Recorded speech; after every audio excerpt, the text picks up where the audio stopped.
Bem-vindo a mais um Perspectivas. Essa noite com a magistrada juíza de direito Josélia do Carmo, que nasceu no Mato Grosso Do Sul. do Sul. Seja bem-vinda aqui, Josélia, com a gente. Vamos bater um papo nos Perspectivas. Que, na realidade, é um podcast que nada quer a não ser ver e entender a sua perspectiva de mundo e como essa perspectiva de mundo afeta a sua atuação nele. Seja bem-vinda. Muito obrigada pelo convite, muito obrigada pela receptividade. Estou muito feliz por estar aqui. Eu que sou sul-mato-grossense de nascimento, mas baiana de coração. Já estou na Bahia há 2 anos e com certeza a minha perspectiva de mundo e a minha perspectiva de vida melhorou muito depois que eu virei uma cidadã baiana. Isso é excelente. Agora me diga uma coisa, você já nasceu querendo ser juíza de direito ou isso foi uma coisa que você construiu durante a sua vida? Me conte um pouco de você. Foi uma construção. Eu nasci num lar humilde, meu pai estudou até a quarta série. A minha mãe, dona de casa, e trabalhava com algumas vendas, com um pequeno comércio. Então, não tinha, quando eu nasci ali naquele lar, eu não tinha nenhuma perspectiva, eu nem sabia o que um juiz fazia, até eu chegar à graduação de direito. Então, quando eu fui fazer direito, eu não fui fazer direito pensando em ser juíza. Por quê? Eu fui pensando mais talvez em ser delegada.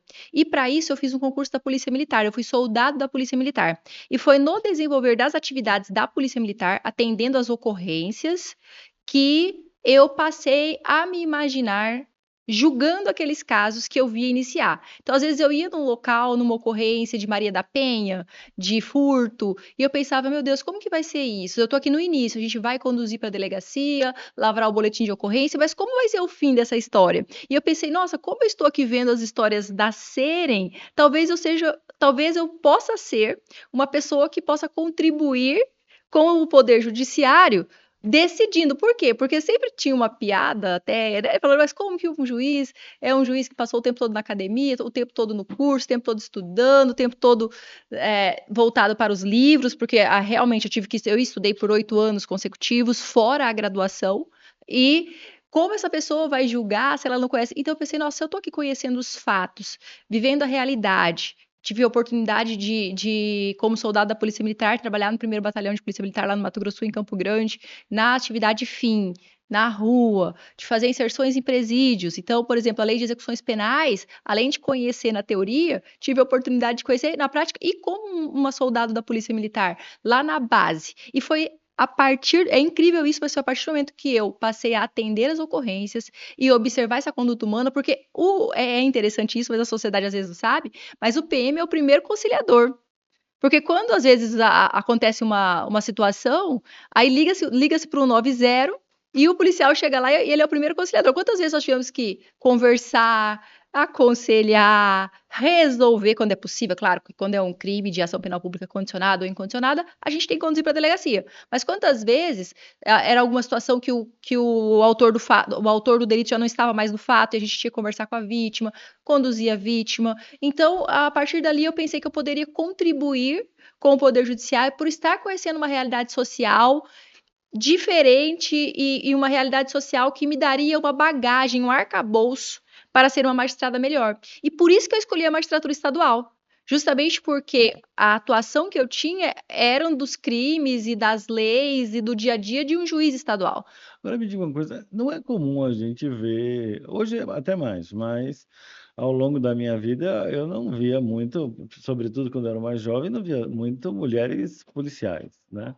A gente já não via muito tempo atrás mulheres juízas, mas isso é Isso. uma conquista. Uhum. Como é que você se sentiu entrando na polícia e de que forma isso mudou você? Eu digo, a Sim. experiência de polícia mudou a pessoa Josélia?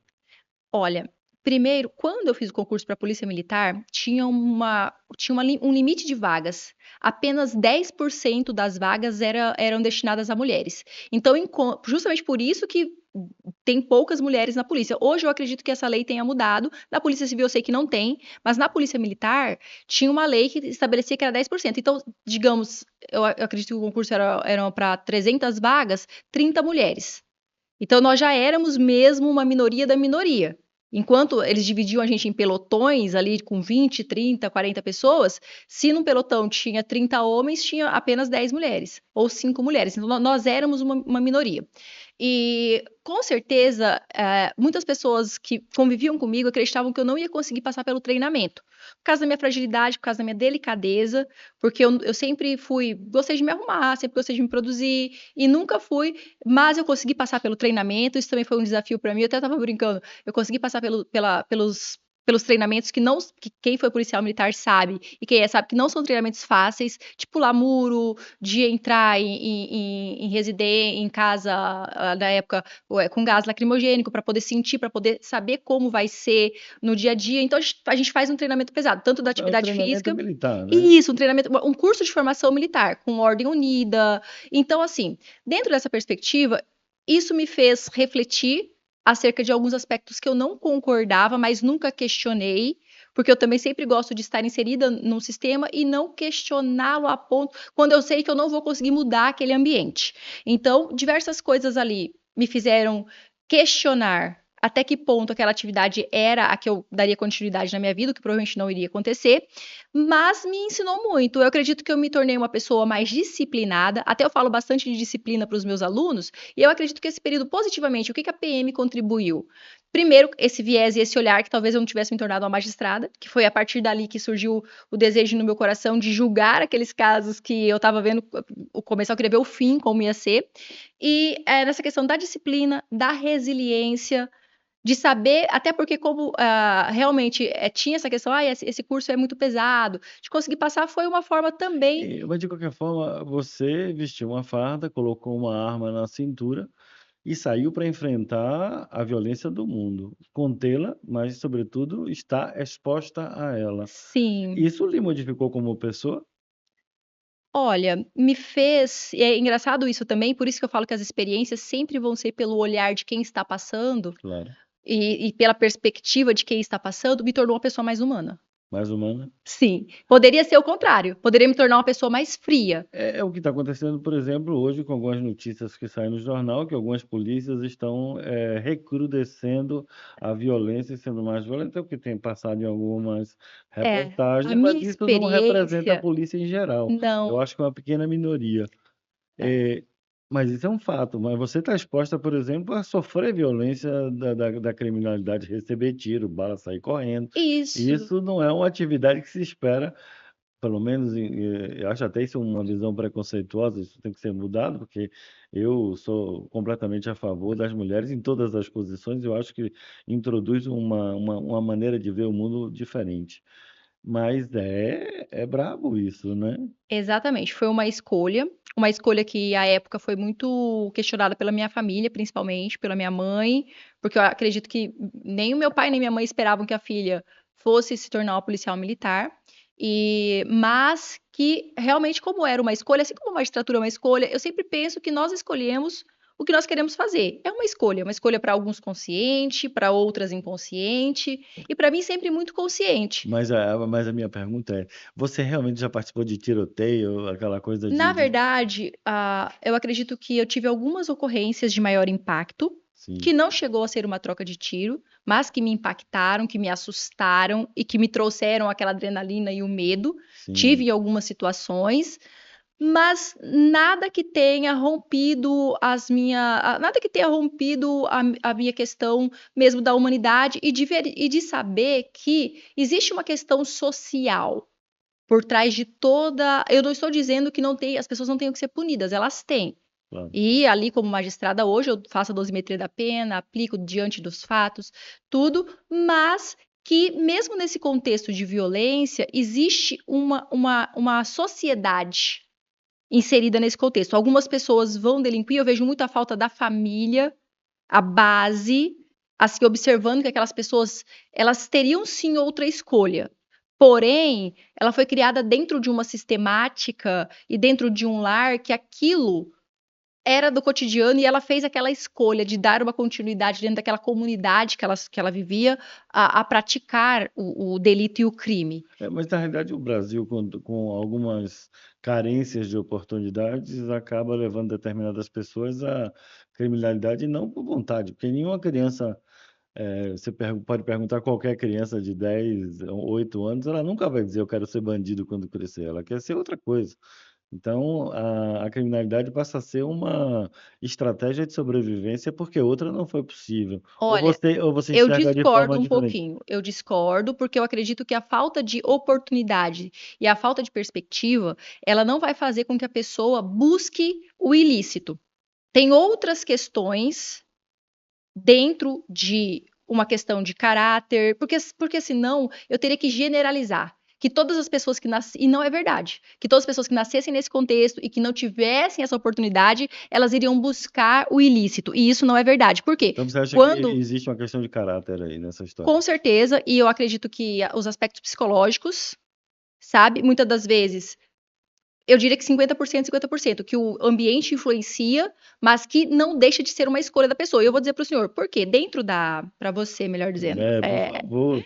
para você, eu vou dizer para você, dentro desse contexto, a gente vai encontrar pessoas que escolhem o caminho lícito, que vão cuidar, que vão ser pessoas simples, humildes, e se você for pensar, é o meu caso também, que venho de um lar que meu pai usou até a quarta série, e um homem que me ensinou todos os valores morais que eu tenho hoje.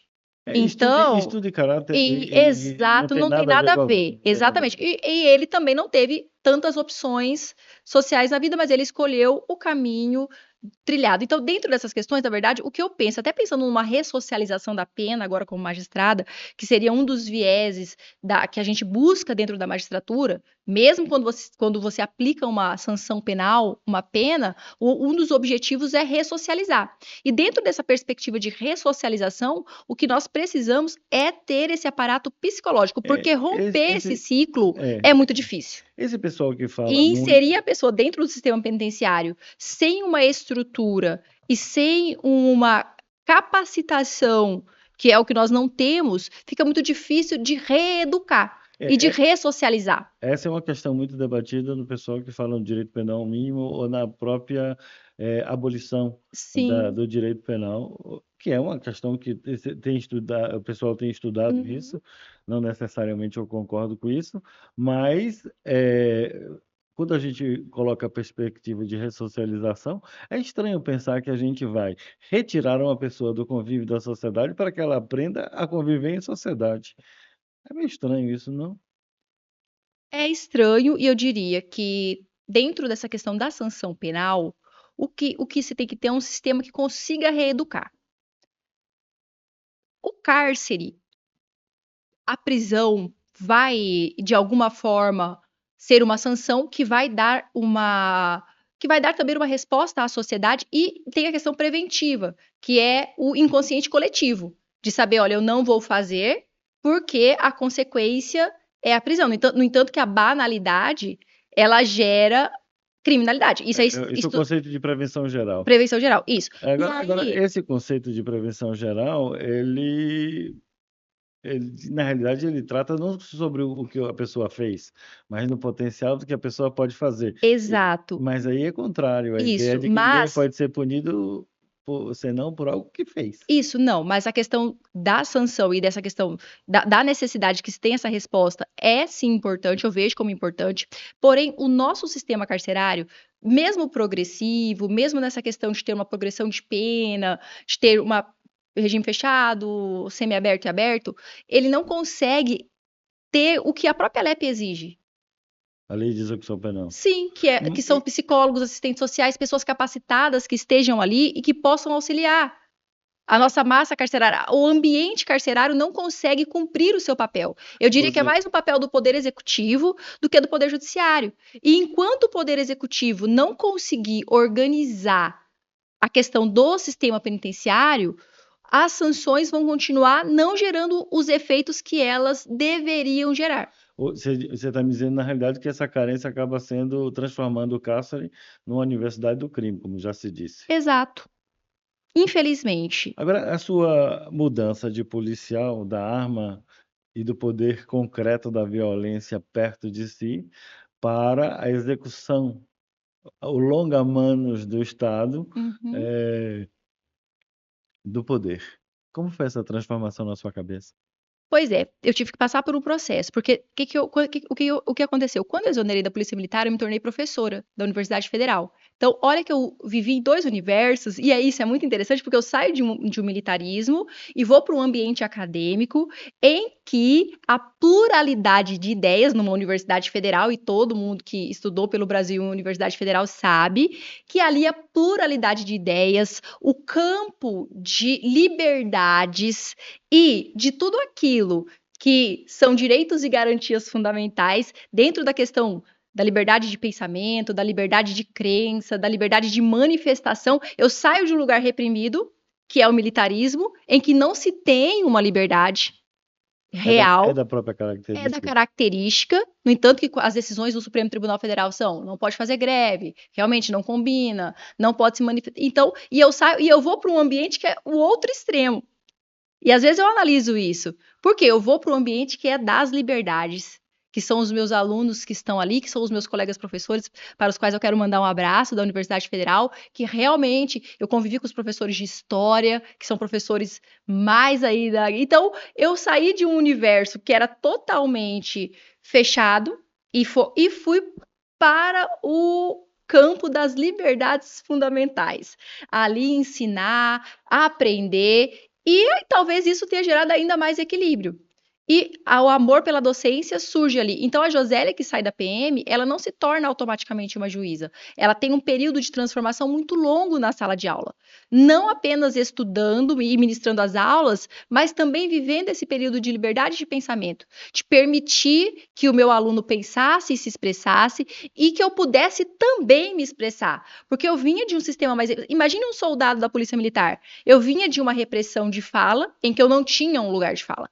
Porque o soldado não tem um lugar de fala. Não tem. Você não deve falar. Obedece. Exatamente, obedecer a ordem. E quanto menos você falar e quanto mais obediente você for, melhor para aquela função. E eu saio e vou para um outro extremo, que é um local em que eu passo a me expressar e eu passo a também influenciar os meus alunos com os meus pensamentos. Engraçado a sua expressividade, sabe? Você tem uma expressividade fantástica e eu vejo que a sua expressão oral tem uma energia muito notável. Que coisa interessante. Agora, essa mudança, ela traz a ideia de que a gente nunca é a mesma pessoa. Não, Aquela questão dialética. A gente nunca entra no mesmo rio duas vezes. não. Ou porque o rio mudou, ou porque nós Nós mudamos. mudamos. Então, nós estamos em constante mudança ao longo do tempo. E eu acho que isso é uma das grandes coisas que você disse agora. E de que forma isso afeta você hoje obviamente, você é jovem, e jovem com toda essa experiência, iniciando uma nova vida. O que a magistratura está lhe mudando agora? Olha, eu acredito assim que talvez esse sorriso no rosto é quando eu lembro da sala de aula, do quanto foi libertador, do quanto foi uma fase de satisfação. E para mim o mais importante é que eu já entrei na magistratura realizada. Eu consegui me realizar com a docência, eu me realizei como professora, vendo os meus alunos tornarem-se juízes antes de mim. Alunos que eu auxiliei se tornaram juízes e promotores antes. Eu fui a posse dos meus alunos. E a partir dali eu entendi a importância do papel de um professor. E o quanto eu já estava realizada. Então, hoje, quando eu ingresso na magistratura, eu já ingresso uma pessoa realizada. Eu acredito que isso faz toda a diferença. Porque eu não preciso de cargo, de poder para me realizar. Porque eu já estou feliz, eu já cheguei feliz. E, por outro lado, quando eu chego na minha comarca, Capela do Alto Alegre, a minha primeira comarca inicial no sertão baiano, eu me deparo exatamente com o que eu sonhei quando era soldado. A interação no Conforto, com a local. Maria da Penha, com as pessoas simples, humildes e precisando de um poder judiciário para deferir uma curatela, uma tutela, uma pensão alimentícia de 20 ou 10% do salário mínimo. Agora, eu entendo um pouco que a população em geral não entende o trabalho do juiz. Sobretudo agora, nesse momento, nos últimos anos, há um questionamento muito grande da atuação do judiciário, até por falta de compreensão. E alguns temas surgem, como, por exemplo, a liberdade de expressão. E muita gente fala: nós temos o direito constitucional da liberdade de expressão, eu posso falar o que eu quiser. Não tem freios. Todo direito vai Não ter existem freios. direitos Não absolutos, existem né? direitos absolutos. E realmente o freio aí, até a grande vedação, é o discurso de ódio. E tudo aquilo que dentro da sua liberdade passe a ofender o outro, não é uma liberdade. né? E o Poder Judiciário é o grande garantidor dos direitos e garantias fundamentais, que esse é o grande papel do Poder Judiciário. E como ele não toma nenhuma atitude de per si, Inerte. ele é inerte, ele tem que ser provocado. As pessoas acham, porque foi o juiz que fez isso. Mas uma outra questão que se fala muito já aproveitando um pouco o gancho da sua experiência como policial, ora, a gente vai, prende e o judiciário solta. Isso, Aí dá aquela sensação que está enxugando gelo, o isso. policial enxugando gelo. Essa fala, Essa frustração, não ó, você viveu isso? essa fala é muito interessante. E eu disse isso também, que eu fui a pessoa que saí de um patamar que, num primeiro momento, eu era contra a audiência de custódia, achava desnecessária, e passei a achar necessária como magistrada. Já desde do início eu entendi por quê. Uma coisa é ler o papel. Outra coisa é ouvir o custodiado, o flagranteado e olhar para o flagranteado. Então, eu digo que eu sou uma fã e alguém que acredito que é muito importante, que as audiências de custódia são de suma importância, que são importantes, e que eu vim de um extremo para o outro também. Eu vi lá. E em relação a essa questão, o que acontece? O policial, ele pensa que o juiz vai ser um mero homologador da atividade policial. E esse não é o papel do Poder Judiciário. E muitas das vezes, infelizmente, a fragilidade está no flagrante que foi feito pelo policial. Porque existe uma lei processual penal para ser obedecida. E o juiz, eu mesmo, juíza ex-policial, eu sempre digo, provavelmente, e o juiz não está aqui para agradar, vai desagradar alguém, sempre. Provavelmente eu vou desagradar alguns ex-colegas policiais. Por quê? Porque o magistrado ele não é um mero homologador da atividade policial. Ele está ali para ser o equilíbrio, o imparcial, o justo, o que vai conseguir analisar o caso concreto e sem animosidade, sem se envolver, saber se deve ou não homologar o flagrante, se deve ou não converter a prisão em flagrante em uma preventiva ou conceder a liberdade provisória. Mas você sabe que eu vou lhe provocar, você sabe Com disso. certeza. Então, essa Vamos, visão, como policial, eu já não tinha, porque eu já era acadêmica de direito, então eu já sabia que isso é uma visão muito. mecanicista do processo? É uma visão, eu diria para você, uma visão muito simplista. Uhum. É uma visão que não tem argumentos. A polícia prende, o juiz solta. Peraí, vamos analisar o processo penal? A gente tem que conversar sobre o processo penal, sobre Porque as pessoas princípios. não analisam o processo, elas analisam o E aí, contexto. vamos olhar a prisão, vamos olhar o flagrante como foi feito, vamos olhar os autos de prisão. Ó, tem um pedido de prisão preventiva pelo delegado. Hoje, após o pacote anticrime, o pacote anticrime, o magistrado não prende mais de ofício. Ele precisa de um pedido do delegado ou do Ministério Público. E já aconteceu em crimes, às vezes, considerados graves e em condições que sim, que se poderia decretar uma prisão preventiva, que infelizmente ninguém pediu. Então, aí a culpa é do magistrado? De forma alguma.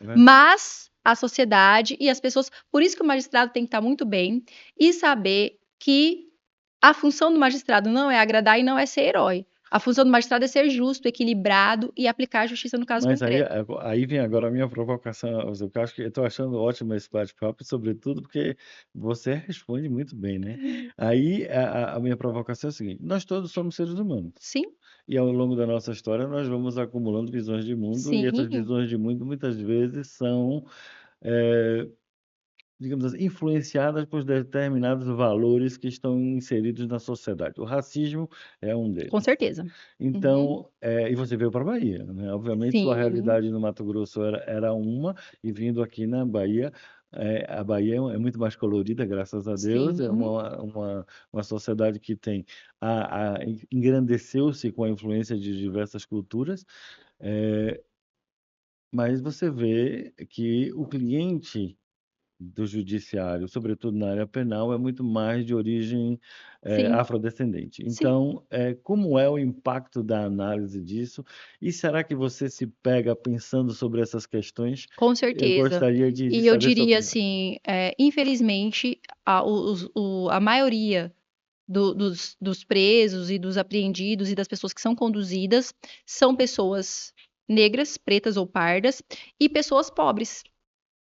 Eu iria além. Dificilmente a gente ter numa custódia, por exemplo, aqui em Salvador já substitui várias vezes, alguém de um alto poder aquisitivo, porque geralmente o de alto poder aquisitivo paga uma fiança já na delegacia, então ele não chega até o poder judiciário, via de regra.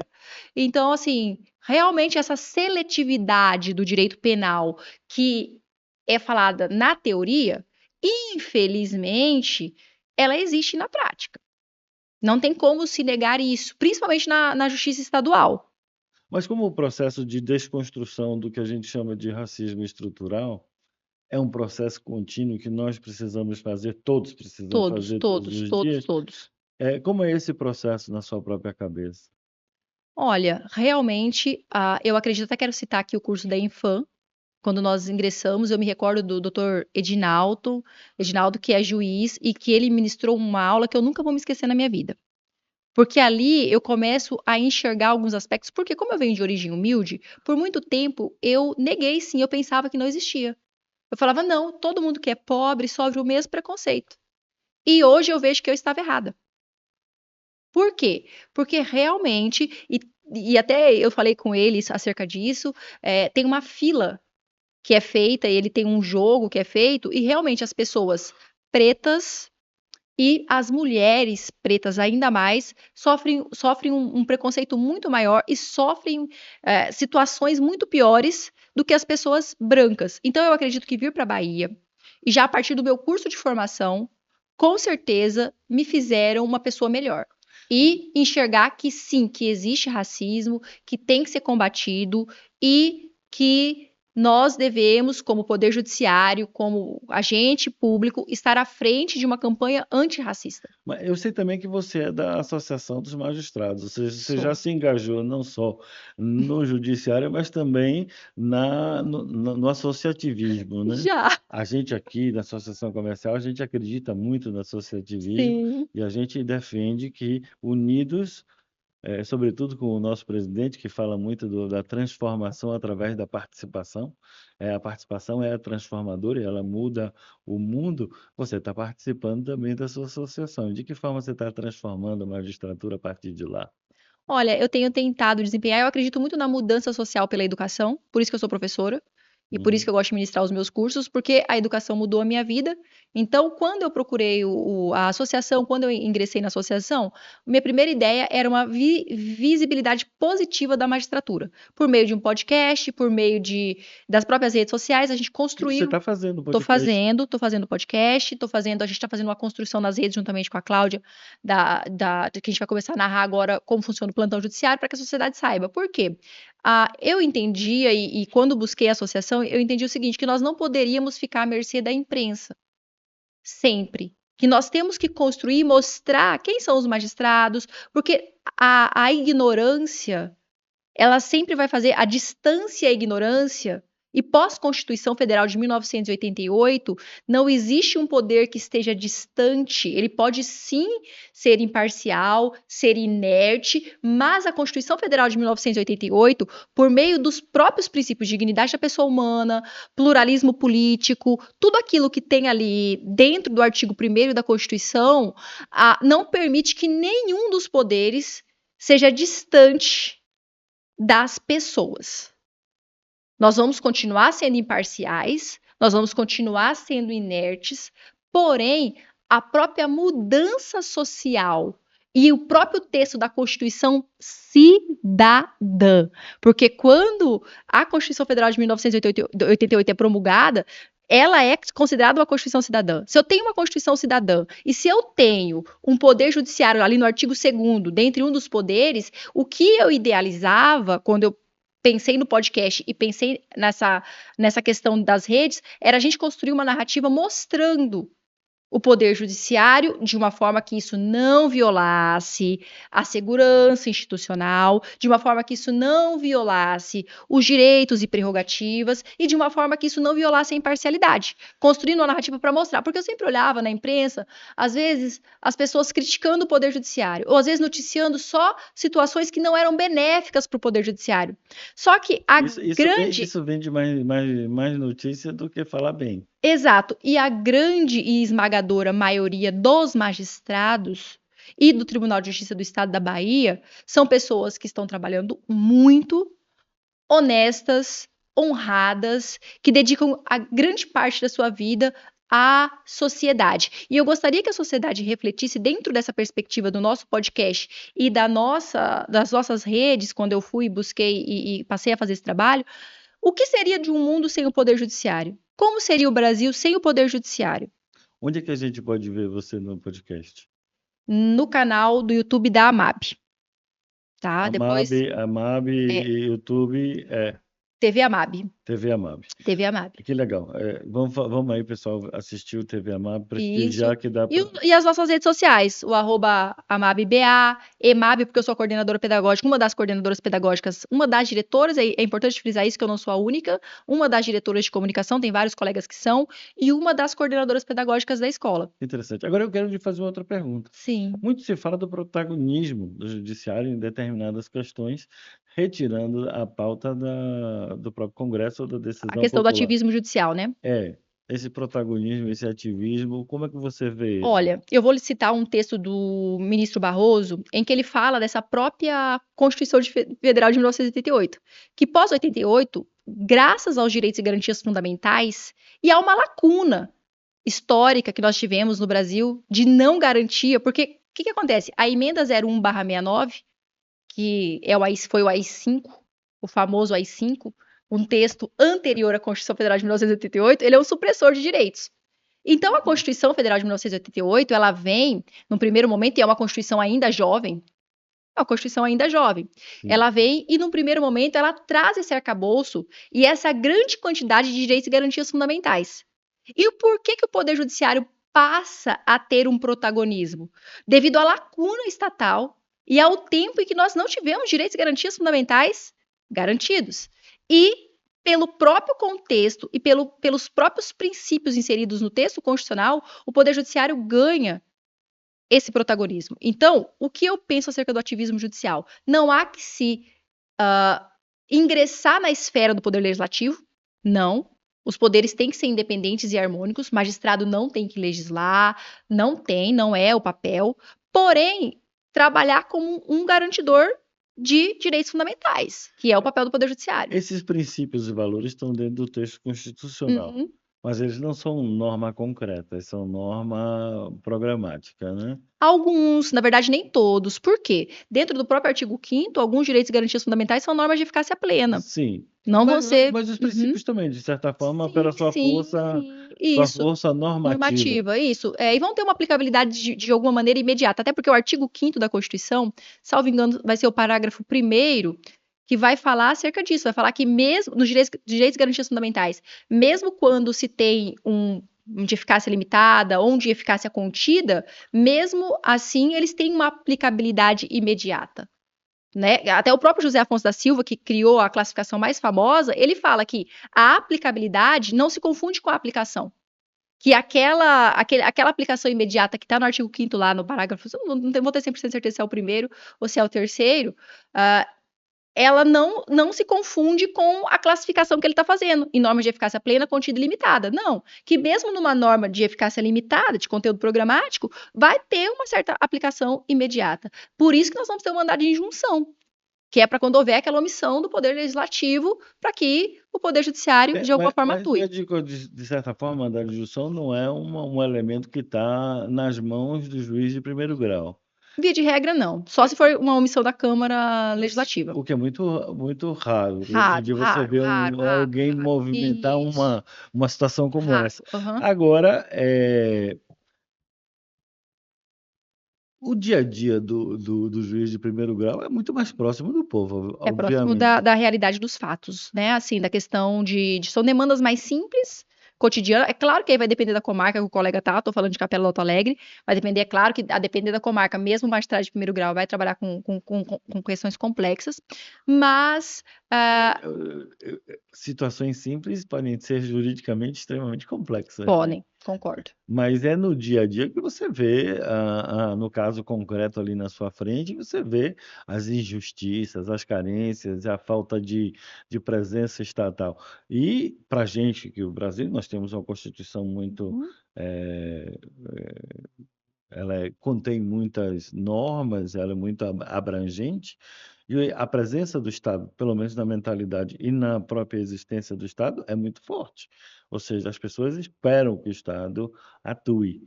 Você é mão do Estado, você vai mandar o Estado executar quando ele não faz o seu trabalho, né? E como é que isso não é muito poder na mão de uma pessoa?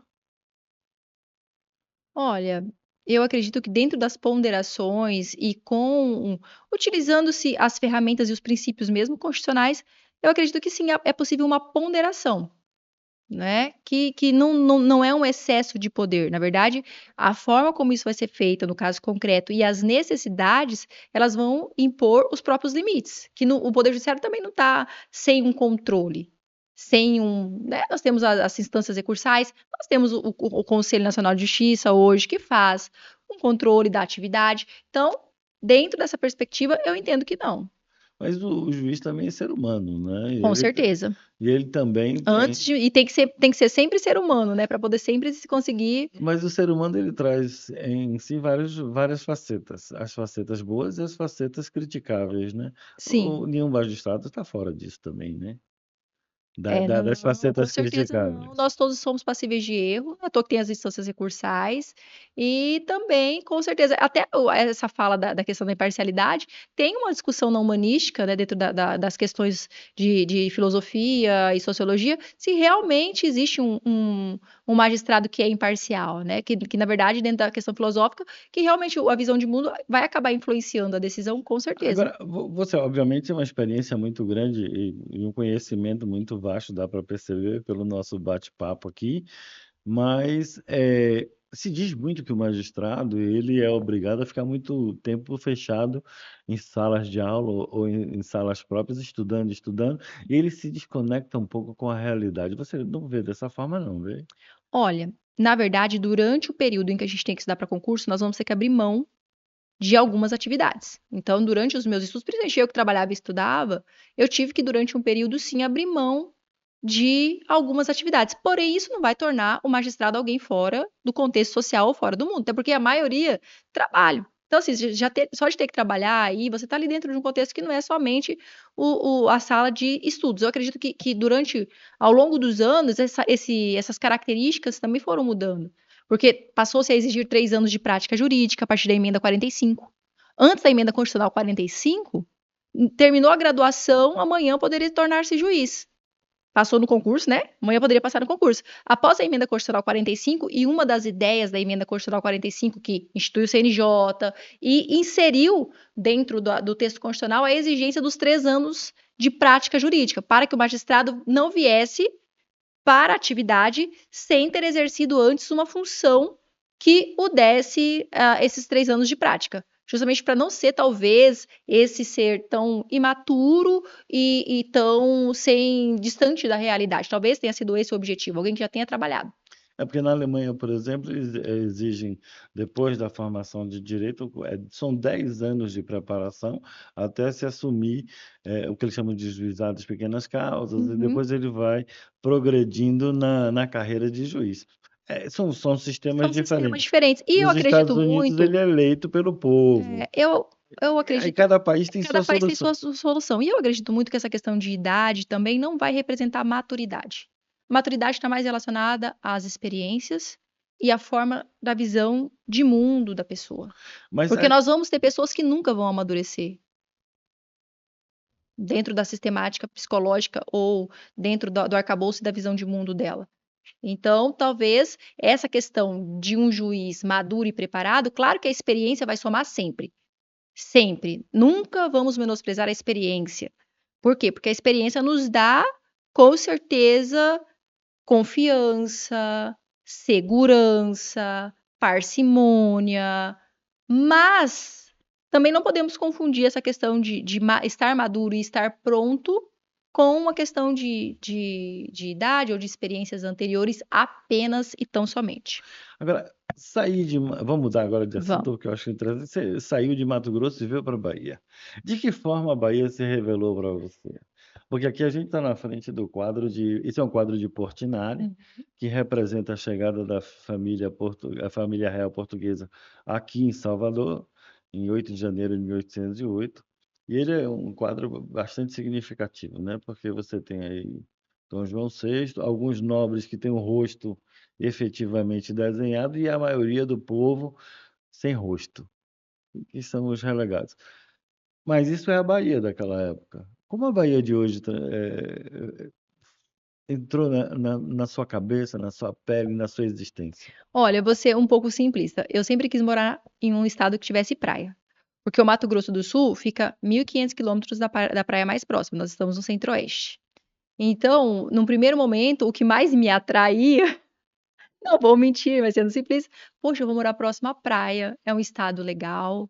E eu observava que as pessoas eram pessoas mais abertas e mais receptivas e que recebiam muito bem. Eu fui muito bem recebida na Bahia, sabe? E esse Isso traz calor felicidade humano para a gente saber traz, disso. eu estou feliz. Eu até retrato isso, amo Mato Grosso do Sul, sou muito grata, mas estive lá recentemente e eu prefiro a Bahia, assim, eu gosto daqui, eu já me adaptei, eu gosto do Você acha lugar que o onde eu baiano é tô. diferente? Tem uma energia diferente, tem uma alegria diferente, tem uma forma de falar diferente, são visões de mundo e perspectivas diferentes. O Brasil é plural. O Brasil é plural. Você sair de um estado, de um extremo para o outro, a cultura é diferente, a comida é diferente, a pimenta. Eu fui comer logo que cheguei aqui, vi o molhinho de pimenta, achei que era vinagrete de tomate, porque lá no Mato Grosso do Sul, quando Bom, corta, é vinagrete. Aí eu peguei e servi meu prato no restaurante no quilo e joguei aquele molho achando que era vinagrete. Quando eu sentei para comer, era tudo pimenta. Ou seja, então assim, eu tem imagino uma. as lágrimas, né, saindo As aí. lágrimas eu tive que servir. Então, assim, tem uma diferença cultural, tem um choque cultural, mas muito positivo. Muito agradável, muito positivo. Eu tô gostando muito, tô muito feliz. 2 anos só de Bahia e você já fala tão bem assim, não é? Bom, É. agora me fale um pouco dessa sua atividade de professora. Você tem uma expressividade muito grande. O que é que você ensina? Provavelmente isso vem com o tempo de ensino. Quanto tempo você ensina? Eu sou professora há 13 anos. 13 Começou anos. na adolescência, então, né? Na verdade, 13 anos de professora para nível superior, de quando eu ingressei na Universidade Federal. 13 anos contado, eu comecei a ministrar aulas em 2011. Mas na adolescência eu dava aula também. Eu nem conto esse período, mas eu já ministrava aulas de catequese, na época da igreja, posteriormente de reforço escolar. Eu sempre tive um. Eu queria, na verdade, na época do vestibular, eu queria ter feito letras. Eu não imaginava que o direito fosse me proporcionar tudo que eu sonhei. Eu não imaginava que eu pudesse me transformar numa professora do direito. E foi muito interessante, até vou te contar como foi que eu voltei para a sala de aula. Por quê? Fui para o curso de direito, era soldado da PM, querendo sair, querendo exonerar da PM. Uma colega da Polícia Militar me convidou para substituir um professor. Falou, Josélia, você não gostaria de dar aula e substituir um professor? Se der certo, eu vou te arrumar umas aulas. E foi dessa forma que eu voltei. Já tinha passado na adolescência e foi ali que eu voltei. Então, tem 13 anos que eu ministro aula. Quando eu ministrava aula lá em Campo Grande, nos cursinhos preparatórios, eu trabalhava com direito constitucional e direito administrativo. E na faculdade, trabalhei por muito tempo com processo coletivo e direito do consumidor, na graduação. Porém, a partir de 2020, eu passei a trabalhar com cursos de oratória, preparatórios para concurso público focados em prova oral. Então, hoje eu faço um mix de aspectos jurídicos, estudo de banca e também de comunicação, de oratória. Esse é um fator importante, você acha? Porque as pessoas não dão muito valor à oratória, né? Normalmente. Os dois maiores valores hoje, dentro de um contexto de iniciativa privada e não de serviço público, são a inteligência emocional, as habilidades emocionais, de conseguir lidar com as frustrações, de conseguir lidar com as pessoas e a habilidade de comunicar-se. Porque uma boa comunicação, uma comunicação assertiva, que não é uma comunicação agressiva ou uma comunicação passiva, ela faz com que você consiga expressar para o outro o que você pensa e o que você sente. E a Mas, outra pessoa vai conseguir compreender. mas essas duas junções que você fez agora, que eu achei muito interessante, permite que você possa fazer uma comunicação assertiva, mas receber uma comunicação que seja contrária ao seu pensamento e E com recebê-la de inteligência igual modo. emocional, e aí entra, lembra que as duas habilidades são inteligência emocional e comunicação? Por quê? Quando eu sou assertiva e recebo uma resposta agressiva, a minha inteligência emocional faz com que eu saiba que aquilo não diz respeito a mim.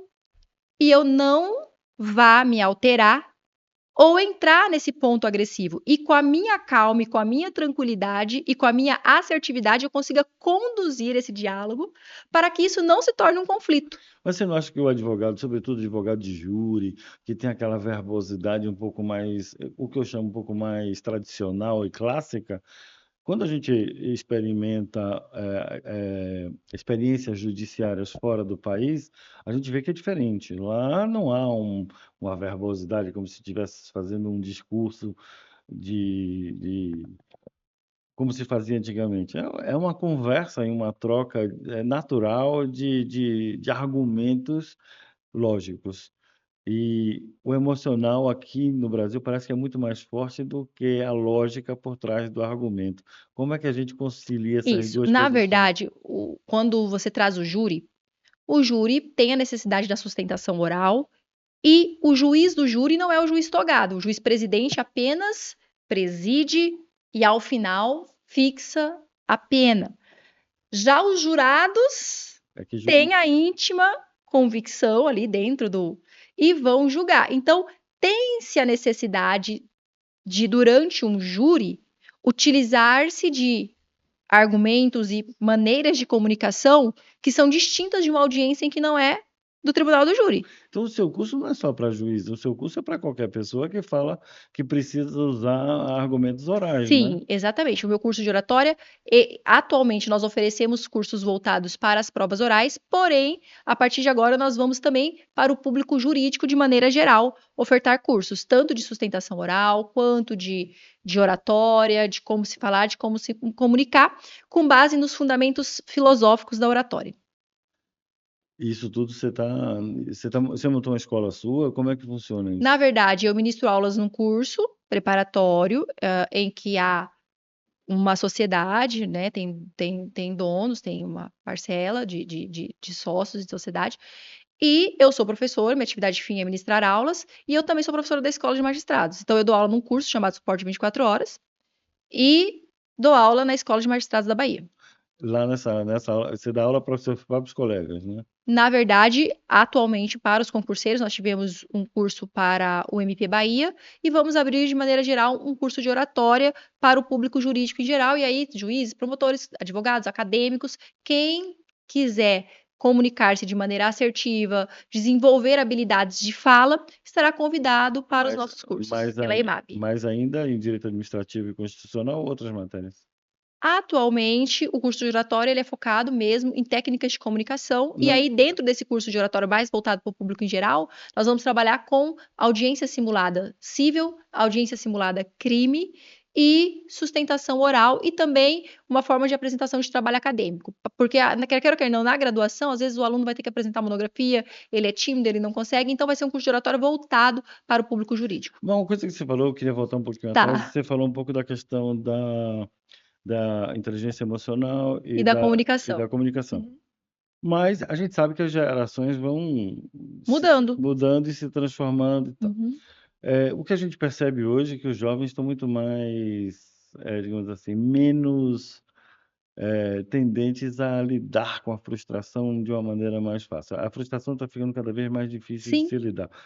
Como é que essas pessoas vão ocupar determinadas posições como magistratura no futuro, sem essa capacidade de frustrar-se, que é uma Isso. coisa tão natural na vida? É, na verdade, nós vamos ouvir mais não do que sim, durante a vida toda.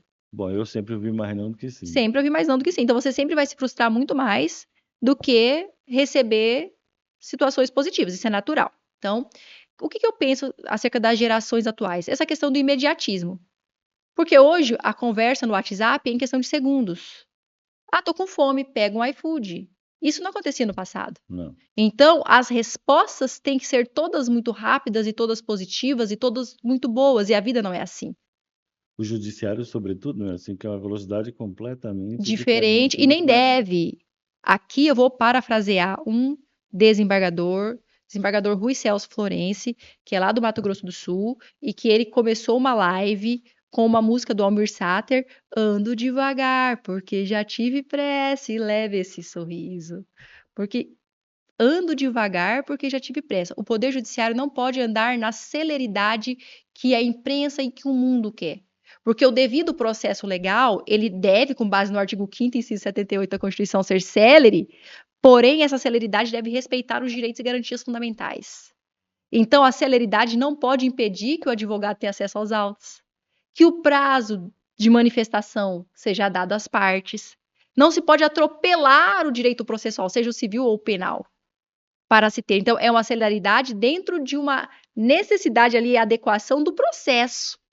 Então, em relação à pergunta feita pela nova geração, lidar com frustração, cada vez mais nós precisamos, sim, de fazer terapia, de compreender esse universo e de talvez pais, mães, criarem essas crianças, esses filhos, para que eles compreendam que o mundo não vai ser do imediatismo, certo? Mas, E, mas, de certa forma, o judiciário tenta se adaptar a isso, introduzindo outras perspectivas, como processo eletrônico, sim, sim. mas nunca será a velocidade Não deve instantânea. ser. Entenda, não deve.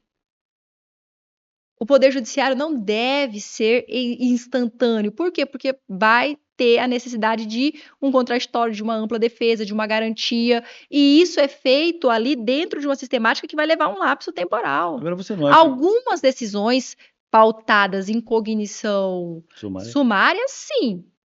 Uma liminar, e aí já se diz, ó, em cognição sumária, posso lá adiante, por meio de uma cognição exauriente, revogar a qualquer tempo a liminar e a medida cautelar que foi concedida. Porém, o Poder Judiciário não deve andar na velocidade que as pessoas querem. Ele deve sim ser célere, porque é uma determinação constitucional, mas dentro da perspectiva necessária do processo. Agora, obviamente, houve uma proliferação muito grande das escolas de direito, muita gente. Nós temos hoje aproximadamente 5 milhões de bacharéis de direito que não conseguiram passar na prova do exame da ordem. Portanto, não são formados em nada, porque bacharel de direito sem a carteira da ordem não pode advogar, não pode fazer muita Uhum. coisa. É, isso dá uma ideia de que as pessoas não estão tão preparadas assim para atuar. Na sua experiência do dia a dia, você percebe que os advogados, sobretudo os advogados, estão mais carentes de conhecimentos e que eles precisariam um pouco mais de formação? Olha, eu não vou falar por esse aspecto não, porque eu tenho atuado com advogados que são estudiosos, fazem cursos e que estudam e que sempre estão se atualizando, então não é a minha realidade, sabe? Eu só estou lhe provocando com a pergunta. Eu Sim, gostaria de saber a sua sim, não, experiência. não, não. Dentro da minha experiência, dentro da minha realidade, eu diria que eles têm estudado, sim, cada vez mais. E hoje, com essa questão dos cursos digitais, tem muitos cursos para advogados e eles têm se capacitado muito. A realidade que eu vejo é de advogados que estudam, que se capacitam, e eu entendo que o exame de ordem é necessário. Não Mas tem isso como. eu também não tenho dúvida. Eu acho É. até que devia existir para medicina e para outras carreiras Exatamente, também. com certeza. Porque, infelizmente, a graduação nem sempre vai conseguir avaliar o que é necessário. Ela vai ensinar ali o básico, mas haverá necessidade sim de que se tenha o exame. Para mim, o exame de ordem é totalmente constitucional, lícito e deve existir. Mas hoje, na sua opinião, quais são as matérias mais importantes hoje no curso de formação, ou aquelas que não têm, mas deveriam existir? Você acha que tem que mudar alguma coisa? Na grade curricular Das das faculdades em geral. faculdades, olha, como professora que fui, né, da Que academia, na do realidade curso, é ainda, né? sou, mas hoje menos na academia, né? Mas fui, tive a oportunidade. Eu acredito o seguinte, que dentro do que eu via na Universidade Federal, eu só mudaria a programação, a forma como às vezes as matérias são encaixadas. E incluiria uma matéria a mais acerca de oratória, porque é algo que eu digo para os alunos. Às vezes os alunos chegam na prova oral e eles nunca falaram em público. E aquele tema de oratória foi um tema que teve no primeiro semestre. Então, que nós pudéssemos permitir que esses alunos tivessem uma capacitação maior acerca de oratória e de comunicação dentro da própria graduação, Mas você não acha que com português jurídico, com. com essa quantidade de proliferação de escolas e a quantidade de advogados, a sociedade ficou mais litigante? Ou mais litigiosa? A sociedade se tornou-se mais litigante, pode ser pelo número de advogados, mas também pelo, pela, pela forma como as demandas passaram a nascer. A partir do momento em que se passa a ter redes sociais, em que se passa a ter, sabe, essa questão, o direito mudou. Me explica um pouquinho isso que eu achei interessante, essa Isso, perspectiva tua. exato, porque assim, quando você me traz essa pergunta, eu me lembro de Boaventura de Souza Santos. Porque Boaventura de Souza Santos escreve um texto em que ele coloca quais são os empecilhos, quais são as situações em que impedem as pessoas de chegarem ao poder judiciário. O É, desconhecimento é uma delas. o acesso Não à justiça, conhecer. o acesso à Isso, acesso à justiça. justiça. Isso. Os limitadores do acesso à justiça. Uma delas é o desconhecimento. E hoje, com a questão de redes sociais, com a questão amplamente e larga de informação, isso faz com que as pessoas não saibam exatamente, mas que elas tenham ali um acesso aos seus direitos. Por exemplo, os advogados fazem vídeos hoje nas redes explicando, olha, quando isso aqui é uma violação ao direito do consumidor. Às vezes a pessoa leiga não quer saber. E hoje, mas eu vi num programa de televisão, mas eu vi em tal lugar. E as demandas de massa. Não é? As demandas de massa, que são as demandas que se dão em grandes números, porque atingem um número incontáveis de pessoas, dentro da própria perspectiva dos direitos difusos, coletivos, individuais homogêneos, em que se não se tem um direito individual. E isso é característica da sociedade. Quando você me traz assim, Boaventura de Souza Santos e outras coisas que você falou ao longo da sua conversa, me demonstra um grande conhecimento de filosofia, sobre filosofia do direito. Eu gosto. Mas não, Boaventura está mais para sociologia, né? mas não é muita gente que tem essa formação, né? Isso é muito comum. Mas eu acho que isso é muito necessário, não é? Na verdade, humanística é um dos pontos que a gente estuda, obrigatório para a magistratura. E eu gostava, eu gosto, eu fui professora de direito constitucional por muito tempo, né? Então eu gosto talvez tenha sido o direito que eu mais gostei, por mais que eu migrei para o administrativo uma época, tal, mas talvez seja a minha maior identidade seja o direito constitucional. Que se eu for fazer mestrado, doutorado que eu ainda não fiz, talvez eu vá para a linha do direito constitucional, porque eu gosto. Ó, Josélia, esse papo a gente podia conversar até altas horas da madrugada. Se tivesse aqui uma cervejinha, com Com certeza, certeza, um muito mais. petisco. Mas, infelizmente, a gente está chegando no tempo nosso aqui. E eu gostaria muito de agradecer a conversa. Essa conversa foi muito reveladora. Eh, Se a maioria dos magistrados tiver essa mesma formação que você tem, essa mesma forma de pensar e de agir, eu acho que temos uma estrada ensolarada à frente. Eu fico muito satisfeito de saber disso e experimentar isso. Muito obrigado, viu? Eu quem agradeço pelo convite, pela oportunidade, e eu estou muito feliz por estar na Bahia, por ser magistrada na Bahia, por fazer parte do Poder Judiciário da Bahia, por ter alcançado esse objetivo que por muito tempo foi trilhado por mim, e de estar aqui hoje concedendo a entrevista na Associação Comercial da Bahia com essa visão. Talvez a Josélia Soldado nunca imaginou, e tem até uma passagem na Bíblia que diz que o que os seus olhos não viram e o que o seu coração não imaginou, é isso que Deus ou o universo, a depender da sua crença, da sua fé, tem para você. Então, talvez. Eu não vou resistir de lhe fazer uma última pergunta agora que você levantou Tá. esse tema, eu não vou resistir. E aí o nosso telespectador, ouvinte, é, só mais um minutinho. Eu queria saber qual é o papel da religião na sua vida, porque você falou duas vezes em religião e eu senti que isso é muito forte em você. E Isso. eu queria saber qual é esse papel Na na sua forma verdade, de ser eu não me humana. considero uma pessoa religiosa, porque a religião vem do religare, vem da questão de o homem buscar a Deus. E a religião causou muitos problemas ao longo da história. Então, para mim, toda pessoa que é muito religiosa, ela vai ter problemas. Então, eu abro mão da religiosidade. Não me considero uma pessoa religiosa, mas me considero uma pessoa que tem fé em Deus e temente a Deus. Abro mão da religiosidade, porque não acredito, acredito mais num movimento em que essa divindade, esse Deus, ele tem prazer em que esse homem ore, o adore e o busque, e menos nas crenças e nas superstições, que eu não sei nem a palavra que eu vou usar, mas menos nas crenças e menos na religiosidade. Então, eu abro mão da religiosidade e acredito na fé, em Deus. Então, não me considero uma pessoa religiosa, sou uma pessoa cristã, mas que busco por meio da fé e das orações e da Bíblia, que eu faço a leitura, uh, louvar e amar a Deus e agradecê-lo por tudo que ele me concedeu. Muito obrigado. Mais uma vez, uma perspectiva de mundo, uma perspectiva da realidade que merece ser entendida e compreendida para que a gente possa entender e compreender o ser humano na sua atuação aqui. Muito obrigado. E Muito até o obrigada. próximo podcast Perspectivas. Até lá.